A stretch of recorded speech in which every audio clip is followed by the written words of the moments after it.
አባዬ መሳሪያ ቤት ነው ያለው። እኔ ለጊዮትም ግን እባክህ ካሌብ ተረጋጋ። እባክህ ተው ካሌብ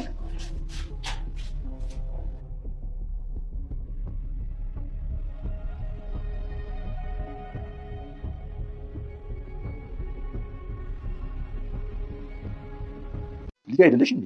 እሺ እንደዛ ከሆነ ለኛ ታዝንልኝ ማለት ነው? በሚገባ ምንድን ነው ንገሪኝ። ካሌብ ችት እንደሚያደርግብኝ ሰምቻለሁ። አባዬ አላመንከኝም? አሁን ራሱ ከሴት ጋር ተኝቷል። ቆይ ስራው ታዲያ? አይ ለዚህ ነበር እንደ ልጅ ታየኛለህ ወይ ያልኩህ። እዛ ያለውን የስራ ውጥረት ስለማውቅ እኮ ነው ውሸት የመሰለኝ። ማየት እኮ ትችላለች እና ምን ብለህ ታወራለች? ቢያንስ እኮ መግባቢያ ቋንቋ አላቸው። ቆይ እንዴት ይጠፋሻል? እና ብታወራ እሷን የሚሰማ ሰው አለ ብለህ ታስባለህ? ሻንሳመኝ ቢያንስ አረ በሰው ፊት ፈሪ እንጂ። ወይኔ ጉዴ! ተረጋጊ። ያለው ነገር ሁሉንም ነገር ነግሬሻለሁ። ተረጋጊ። ሁሉንም ነገር ባይኔ ማየት ፈለኩ። ታዲያ እንዴት መጣልህ? እንደዚህ አይነት አስቀያሚ ነገር ባላደርግ ደስ ይለኛል፣ ግን ደግሞ ጭንቅላትና ልቤን ማስማማት አቃተኝ። ትሁት ቆይ ምን ነው? እቺ ካልጋ ለምን ትሰራለች? ኤሊስ ሰሚኛለሽ? ያልጋ የኔና ዳን ብቻ ነው። እሺ ቆይ ከኔ ጋር መፎካከር ስለና ካሌብ የሽማግሌው እህት ናት ተብለው አትሰማም አትለማም የተባለ የሽማግሌው እህት መስሎ ራሱን ለውጦ ከቴናና ከዳንኤል ጋር የጀመረው ድብብቆሽ ዛሬ ላይ በጣም ትዕግስቱን ተፈታትኖታልና አጠገብ ሆነው ዳንኤል እና ቴና ፍቅረኛ ይኮናክ ወደ መኝታ ቤት እንግባ እያለች ስትላላት እሱን ትዕግስቱን ዛሬ ላይ መቆጣጠር አቅቶታልና ዛሬማ እነሱን ማጥፋት አለብኝ ሁለቱንም ብለው ወደ አባቱ ጋር ሽጉጥ የት እንዳደረገ ይጠይቃቸዋል። እሳቸውም የት እንዳደረጉት ሊነግሩ ስላልቻሉ ፊት ለፊቱ ቢላ አግኝቷልና ቢላ መዞ እነሱ ወዳሉበት ይሮጣል። ካሌብም አባቱ ብዙ ጊዜ ሲደክሙበት የነበረውን ነገር እነሱ ላይ ጉዳት ካደረሰ ምን ሊፈጠር ይችል ይሆን? ሰላም ጤና ይስጥልኝ ውድና የተከበራችሁ በመላው ዓለም ያላችሁ ኢትዮጵያውያን ኤርትራውያን ናችሁ። እግዚአብሔር ይመስገን ደህና ነኝ። የሰራተኛዋ ትሁትና የግፈኛዋ ሴት ፍጥጫ ክፍል 23ን አብረን እናያለን። በባለፈው ክፍል ካሌብ የሽማግሌው እህት መስሎ እንግዲህ ትሁት ስር ተቀምጦ ነበርና በድንገት እራሱን ለውጦ ካሌቡን ውስጥ ታገኘው። እጅግ በጣም ደንግጣ ነበር። ትሁት ምንድን ነው የተፈጠረው እያለች እየጠየቀችው ነበር። ትሁት ካሌብ አሁንም ያየሽውን ነገር በሚስጥር መጠበቅ እንዳለብሽ እያለ እያስጠነቀቃት ነበር። ዳንኤል እና ቲና ማወቅ የለባቸውም እያላት ነበር። ትሁትም ቴናን ካልፈለግካት ለምንድን ነው በቀላሉ ማታሰናበታት? ለምን ይህን ሁሉ ርቀት መሄድ አስፈለገ? ትለዋለች። እንደዚህ በቀላሉ ልለቃት ይመስልሻል? እስካሁን በጆሮ የሰማሁትን በአይኔ እያየሁ ለማረጋገጥ ፈልጌ ነው ይላል ዳንኤል። ካሌብ የካሌብ አባት ከውጭ ሲመጡ ልጃቸውን ሴት መስሎ ሴት ተቀይረው ሲያገኙት እንዴት ነው ሴትነቱ ተመቻ ይሉታል። ኧረ ያስጠላል አባዬ፣ በጣም ያስጠላል። እነሱን መምሰል ልብስ እንደዚህ ሆኖ መዋል በጣም ይደብራል ይላቸዋል። አባዬ በዚህ ልክ እንዴት ምን ይሄን ሁሉ ጊዜ እንዴት ቻልከው እያለ ሳላደንቅህ አላልፍም ይል ነበረ ካሌብ። እኔ ግን በጣም ከብዶኛል፣ የሚያደርጉትን ሳይ ራሴን መቆጣጠር ይከብደኛል እያላቸው ነበር። የካሌብ አባትም ነገሮች እንዳይበላሹ በጥንቃቄ ማስኬድ አለብህ እያሉት ነበር። ከአባቱ ጋር እንደዚህ እየተነጋገሩ እያለ ቲናና ዳንኤል ይመጣሉ። እሱም ቶሎ ብሎ እንደዛው አክስት እንደተባለው ቶሎ ሽፍን ብሎ ነበር የጠበቃቸው። ቴናም ለካሌብ አባት እህትህ እኮ አንተን አትመስልም ትላቸዋለች። በጣም ፈሪ ናት እያለቻቸው ነበረ የካሌብ አባትን። አዎ አንዳንዴ የእናት ልጅ ዝጉርጉር ይባላል አይደለ? አየሽ አይደለ? አንቺ በጣም ተቆጭና ኃይለኛ ነሽ። ወንድምሽ ደግሞ ዳንኤል በጣም ፈሪ ነው ይላታል። ካሌብ አሁንም እንደዛው በድብብቆሹ ቀጥሏል። ዳንኤል ግን ሁልጊዜም ይጠራጠራል። ያኔም ሽማግሌውን ይጠራጠር ነበር። አሁንም አክስትየዋ ልትሰማን ትችላለች የሚል ፍራቻ አለበት። ደግሞም ሽማግሌው ላይ አሁንም መግደል አለብን እያለች ስለምትል በፍጹም እንደዚህ አይነት ቃላት ከአንደበት ሳይወጣ እንደዚህ ማሰብ የለብሽም እያለ እሱ ለመጠንቀቅ ይፈልጋል። እሷ ግን በፍጹም አሁንም እንደ ሽማግሌዎችንም አትሰማም አለማም የሚል አይነት ነገር ነው ያላት።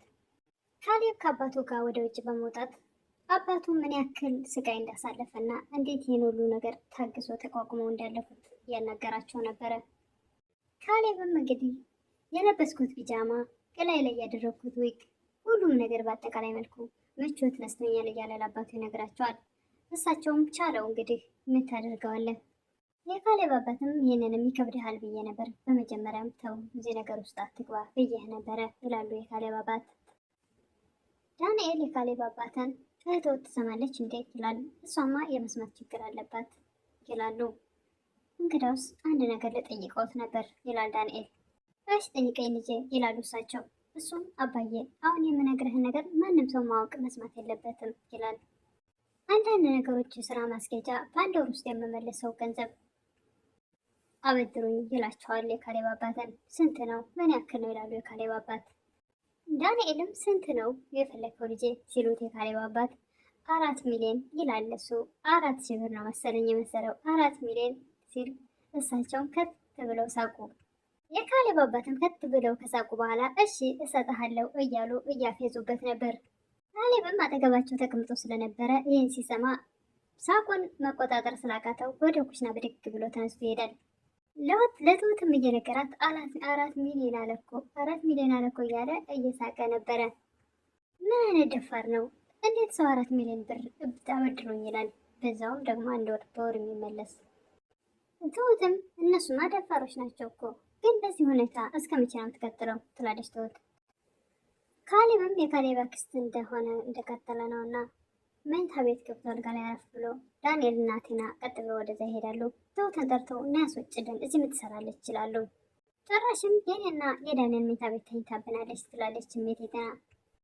ካሌብም ከተኛበት ተቀስቅሶ ትውጫልን ተብሎ ወጥቷል። ወደ ሳሎን ሄዶ ከተቀመጠበት ተከትላ ወጥታ እንዴት ሳሎን እኛ መኝታ ቤት ትመጣለች? እዚሁ አትሆንም እዛው ኪችን ትሁን እያለች ጭቅጭቋን ቀጥላለች። የካሌብ አባትም ሳሎን በመቀመጧ እህቴ ደስ አላለሽም? ጥሩ ስሜት አልተሰማሽም ቲና ይሏታል። ኧረ አባዬ ኧረ በጭራሽ ትላለች። ለመካድ ለመሸምጠት ትሞክራለች። እኛ ያንቺን ወንድም በጥሩ ሁኔታ አክብረን አልተቀበልንልሽም ይሏታል።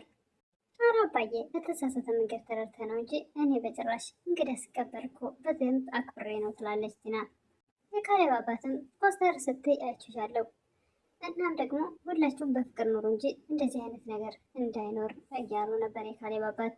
ቲና አሁንም ልቧ ያለው ቤቱ ላይ ነው እና አባዬ ባለፈው ያልኩን ነገር ረሳው እንዴት ትላቸዋለች። ምንድን ነው ልጄ? የረሳሁት እኮ ይላሉ። ቤቱን በስሜት ታዘርደኝ ነበራ ትላለች። ረሳሁት እኮ ይላሉ የካሌብ አባት። አሁንም እሳቸው እየቀለዱባት ነው። እሳቸው በቃ ነገ እንሄዳለን እፈርምሻለሁ ደግሞ ለዚህ ነው ምን ችግር አለ እያሏት ነበረ። እሳቸው ግን ሐሰተኛ ሰነድ እንደተዘጋጀ ለካሌብ እየነገሩት ነበር። ካሌብም እንዴት ይህ ሀሳብ መጣልህ? እኔ ቢሆን በጭራሽ አላስበውም አላደርገውም እያለ ነበር። ቲና ለዳንኤል በነገው ዕለት ሽማግሌው ቤቱን ይፈርምልኛል እያለች እየነገረችው ነበር። ዳንኤል ግን ሁልጊዜ ይጠራጠራልና ሽማግሌው እየቀለደብሽ እንዳይሆን በጭራሽ አያደርገውም እያላት ነበር። እሷም ፍላጎታችን ከተሳካ በኋላ ሽማግሌውን እገለዋለሁ ትላለች።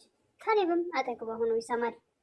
እሱም ይህን መግደል የሚለው ነገር ለምን ከህሊናሽ አታጠፊም ይላት ነበር ዳንኤል። ጭራሽ ደግሞ ቤት የሰጠሽን ሰው ልትገኝ ትፈልጊያለሽ እያለ ነበር ዳንኤል። ዳንኤል በጭራሽ የማይሆንና የማይሳካ ነገር አደርጋለሁ እያልሽ ስታወሪ ሁለተኛ እንዳልሰማሽ እያላት ነበር። ቤቱን ደግሞ ወደ ስሜ ያስወርልኛል ብለሽ ከመሄድሽ በፊት ለእኔ አማክረኝ። ሁሉን ነገር ለብቻሽ ለማድረግ አትሞክሪ፣ ምክንያቱም አንቺ በመቸኮልሽ ሁልጊዜ ስህተት ትሰሪያለሽ እና እያላት ነበር። ቲና አሁንም ካሌብ አጠገቧ ቁጭ እንዳለ አሁንም ከዳንኤል ጋር ለመላፋት ትፈልጋለች።